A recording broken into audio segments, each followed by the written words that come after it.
For all the players out there who thought the reserve list was dead, they thought it was buried and gone, it's more like Frankenstein's monster, and it has a pulse, and it could be coming back to life.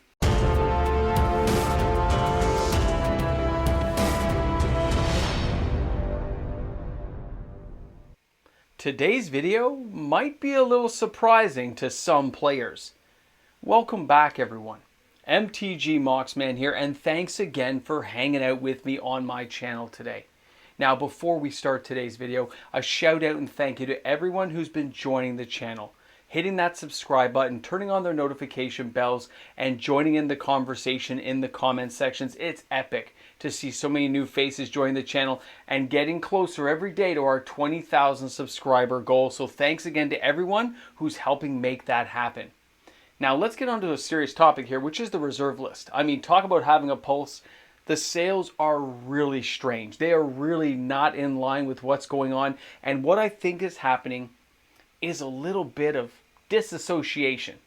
I think what's happening is players are starting to compare the new products they see to old products that can't be reprinted. They are looking to find value and looking to find cards that will be a little more unique than what Wizards of the Coast is giving them. When you look at a new box of something even as amazing as Wilds of Eldraine or the Lost Caverns of Ixalan, of course we had the whole Comic-Con thing, and I will comment in that in Monday's video. But when we talk about what we're seeing with those cards, we've seen it all before, and that is something I will touch on in Monday's video. But these players looking at the box prices saying it's 165 bucks Canadian for a box.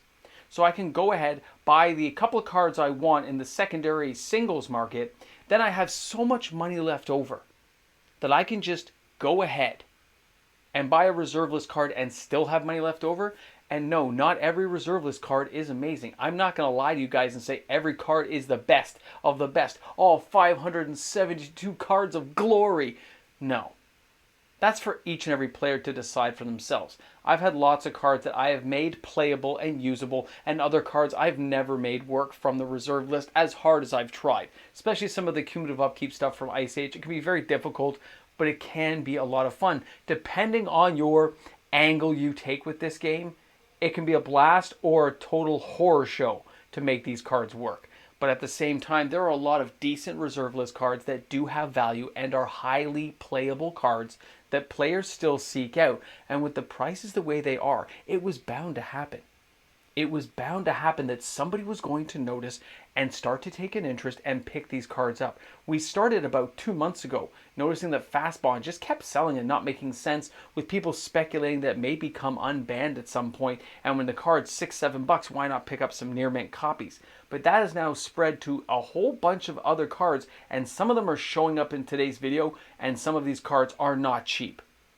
It made me second guess and second look and take a look and put a whole bunch of emails out, which I'm still waiting for answers on, some questions I asked. But most of it I got is there are more reserve list cards starting to hit wish lists, but stores are not shopping for these cards. They are not going to put out the hard-earned money or the capital to get them.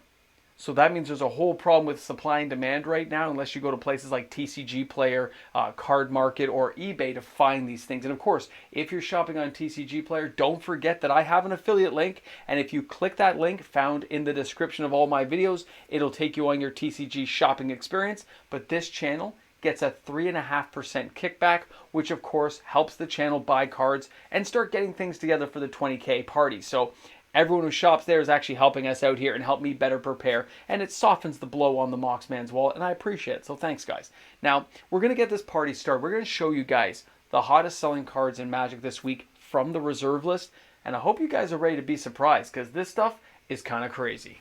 Starting out at number 10 this week is Winding Canyons from Weatherlight with 34 sales September 16th to the 23rd of 2023. Now this card has an average price of $18.80. The market price is $17.75 US, and it's €15.31 to get this card into your house. Here in Canada, it's around $22. Now, as an old card goes, this is not that bad at all. It does come into play untapped. It does tap for a colorless mana to your mana pool, but its secondary ability of 2 and tap Until end of turn, you may play creature cards whenever you could play instants, which means your creatures have flash. It's an amazing card to add in to kind of those big beastie decks to try to make them cast things on other turns, and you can get things out and attack on your turn but save your mana. It has lots of potential possibilities in a wide range of commander decks that most players forget that even if this card's not being used every time, that 1 in 10 times that it comes in handy still makes it a bargain for $20 Canadian. Now let's go ahead and take a look at number 9 this week, and that is Rainbow Veil from Fallen Empires with 35 sales this week. With an average price tag of $8 US. The market price is $7.74. It's €5.53 to get that card into your house, and it's around $10 here in Canada.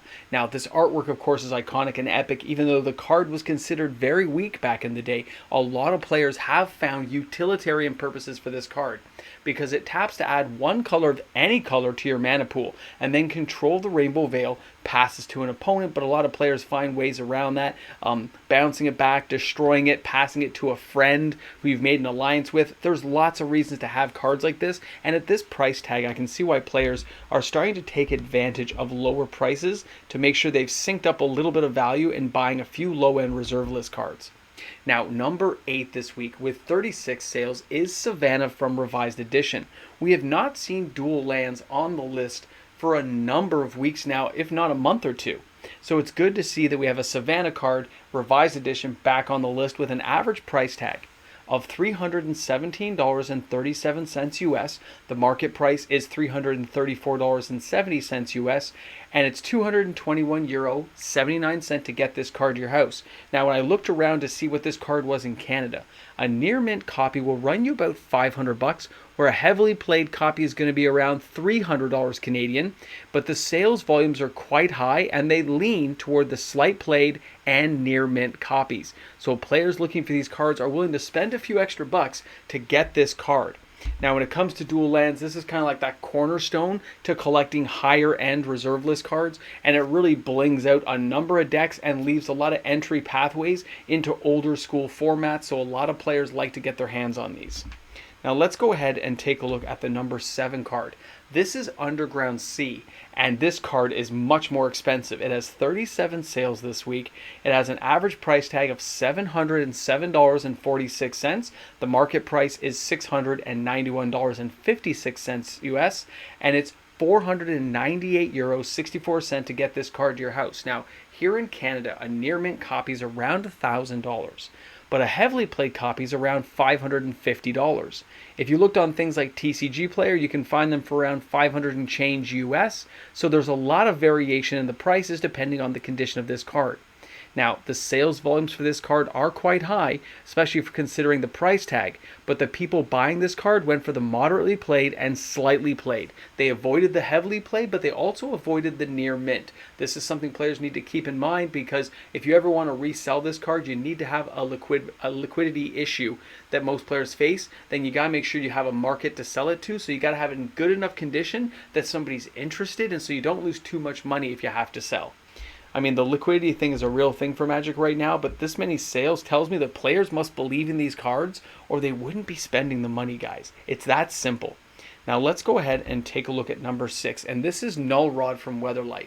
This card had 43 sales this week with an average price tag of $84.99. The market price is $75.71.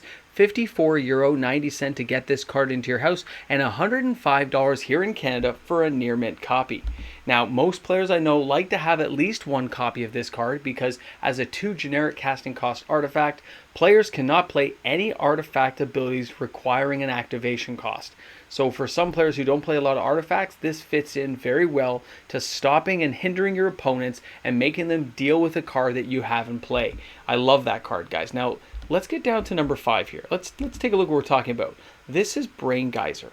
This one has 46 sales this week, and as you can see, as the price has fallen with this card, and it's still falling now, you can find lightly played copies for like $8-9 on TCG Player. The sales continue week after week for this card. The average price tag is $15.75. The market price is $14.70. It's €12.54 to get this card into your house. And here in Canada, you're looking at around $20. Now, the fact this card has a target player effect, which means you can pick anybody. It is a sorcery, of course, but there are ways around that. Never forget, there's certain cards that let you cast sorceries as instants. So always keep those kind of effects in mind. But the iconic artwork and the playability of this card really can't be underestimated, especially in a control deck. So keep this stuff in mind, guys. Finding cards that are in good condition at this cheap a price may one day be something you regret. Now let's go ahead and take a look at the number 4 card this week, and this is Wheel of Fortune. This has 49 sales this week. Again, a very high sales volume for a card that hasn't been on the list for a number of weeks, I think a month or two as well. Now, the average price for this card is $278.15. The market price is $265.20, and of course, €175.52 to get this card into your house. Now, heavily played here in Canada, it's around 250 Canadian dollars. A near mint is going to run you about 360. So it's actually cheaper to buy it in Canada than it is in the US, and it's even cheaper than buying it on TCG Player, depending on where you're shopping and what discounts local stores in Canada give you. You might find the opportunity to grab a card like this at a significant discount, especially if you're buying from the US. Remember, cards like this, you need at least one. If you want to have a red commander deck, Wheel of Fortune, of course, is 1 red, 2 generic. All players must discard their hands and draw 7 new cards. And with some of the new Doctor Who cards and stuff, I've already seen some play testing with it, where somebody basically casts Wheel of Fortune each and every turn using that song person with Soldevi Digger to like grind the card back into the deck, and they just keep casting it and making everyone discard their cards. So it's kind of disgusting. In some cases, they do it more than once in a turn. It's a lot of fun to watch them do it, but it makes me feel very bad for players. Let's go ahead and take a look at number 3 this week. Yeah, Fast Bond. Still here, still has 69 sales, which is much lower than last week, but that's because the price is still trending upward. This card is now way over the $25 mark. You can see here the average price is $28.77 US. The market price, $20.56 US. €16.92 to get this card into your house, and it's $30 here in Canada for a near mint copy. All those sales eventually had to result in a supply-demand issue where now players want a lot more money to get copies of this card. Now we know when this card was being bought and sold for $5 to $7, nobody really paid attention. But the sheer accumulation of the hundreds and hundreds of copies over the last 7 weeks has resulted in now a small price spike that I actually think is going to stick around for a while, because I think the person buying these or the people buying them have no intention of releasing them back into the wild. They're not going back to market. So unless people find new copies in their collections to sell, this is going to be a supply-demand issue that players are going to have to worry about. I mean, this card is banned everywhere except for, I think, Vintage, as we said. So now people are hoping it becomes unbanned in Commander. And if it does, this card's going to shoot up to a couple $100 overnight. So somebody could get very wealthy trying to speculate on this particular card. Now let's get down to number 2. This might surprise you. Number 2 is Copy Artifact with 86 sales this week from September 16th to 23rd. Now this card has been as high as 150 US. I mean, basically $200. I remember telling people to buy this card at 401 Games for between 15 and 25 bucks. And I know that everyone here on my channel early in the days just bought the card out because it was so inexpensive as the price was shooting up. 401 hadn't adjusted their prices quick enough. Now, the average price for this card right now is $45.99. The market price is $43.99, and it's €42.16 to get this card into your house. If you haven't seen this card before, it's 1 blue, 1 generic enchantment. Select an artifact and play. This enchantment acts as a duplicate of the artifact. It is affected by cards that affect both enchantments and artifacts. The copy remains even if the original artifact is destroyed. Enchantments on the original artifact are not copied. So basically you're just copying an artifact, but the fact that this card is reserve list. There's other copy cards like Mirror Maid and stuff like that, but they're not nearly as good as this one because they cost 2 blue or they just don't quite make it. The fact it's 1 blue, 1 generic. We used to copy everything from Moxes to Chaos Orbs to total crazy stuff that players can't even think about nowadays. It's an insanely powerful card, and the price is so inexpensive that I'm actually glad a lot of copies got sold because somebody got a bargain deal. They saved some money, and it makes a lot more sense buying something like this that you're going to enjoy and play with than buying some lukewarm card that you don't really care about from any of the new sets. But now you've waited long enough. we're going to go and check out the number one card, because this may come as a bit of a surprise. I mean, it surprised me, blew me out of the water, but it's Soldevia Excavations. 89 sales this week. Now, this is the card of the channel. This is a card I buy each and every month. We've done some buyouts on this card to speculate on market manipulation, how the card reacts to extreme pressures of being bought, how the market refills this card when it gets sold out, as well as near mints, lightly played, all that kind of stuff, to see how the market is. This card being bought in this quantity was not done by me. Some people on my channel may have bought a few copies, but people are actually buying this card right now because it's far and wide. Now, if you're a person on my channel and you bought it to join in with the tinfoil hat army that is the MTG Moxman army of this card, welcome aboard. I'm glad you guys are here. But if you're buying and looking at this card carefully, when Soldevia Excavations comes into play, sacrifice an untapped island or bury Soldevia Excavations. You can tap it and add 1 blue, 1 generic to your mana pool, or you can tap 1 and tap the land and look at the top card of your library. You may put that card on the bottom of your library. Now, when you add this in with other cards like Rivendell, Castle Vantris, the Biblioplex, there's lots of ways of manipulating your library to a degree that most players don't recognize or are unable to see to fruition before a game is over. But if you can land these cards and get them in play and actually utilize the effects of these cards, it can be a truly devastating thing to look at 5 or 6 cards every turn. It can be insane. I love this card. I love playing with it. It's in every blue deck I play. So whoever's been buying it, I just say, welcome aboard. Thanks a lot for joining the Tinfoil Hat Army and checking this card out, because this stuff is truly crazy to see. Now, before we end off today's video, before we end things off, I want you guys to know a lot of these sales came as a surprise to me.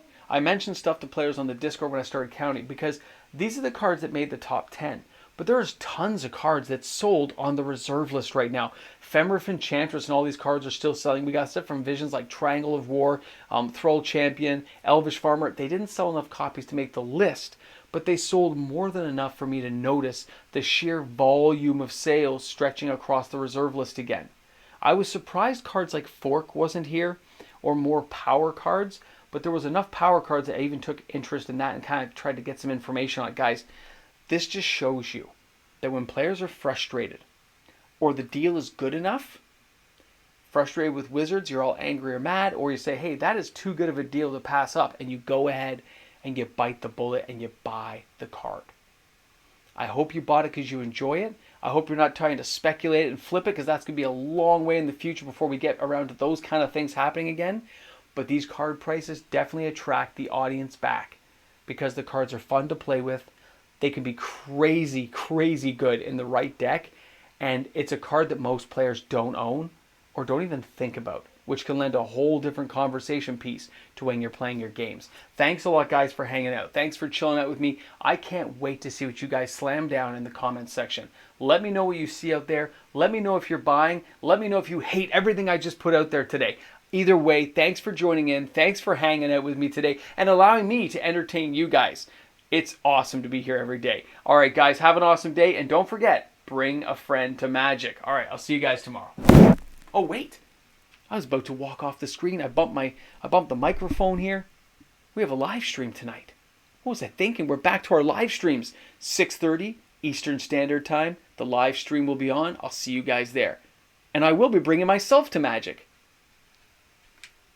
And of course, a big shout out and thank you to the fantastic patrons of my channel who allow for daily uploaded content by supporting the channel each and every day, guys. Your support is so greatly appreciated by me and the family. It's amazing. Thanks for being there. Welcome back to the Ramble Jamble. Glad you guys could stick around and hang out. I'm glad you cleaned your rooms, helped out with the dishes, did the laundry, made sure you mowed the lawn, did some knick-knack cleaning around the house, and cleaned up your mess. Because now I know if you're watching this, you had time to do all that before you watched me. I really hope you did. Remember, significant partners being happy, that's important. All right, guys. Here we are at the end. Now, I gotta be honest. The sales volume's crazy high. I couldn't explain it properly in the video, but it's the sheer breadth of the reserve list having all these sales. I don't care if they're 10. If there's 150 cards, all has 10 sales. Sure, that could be a one-off.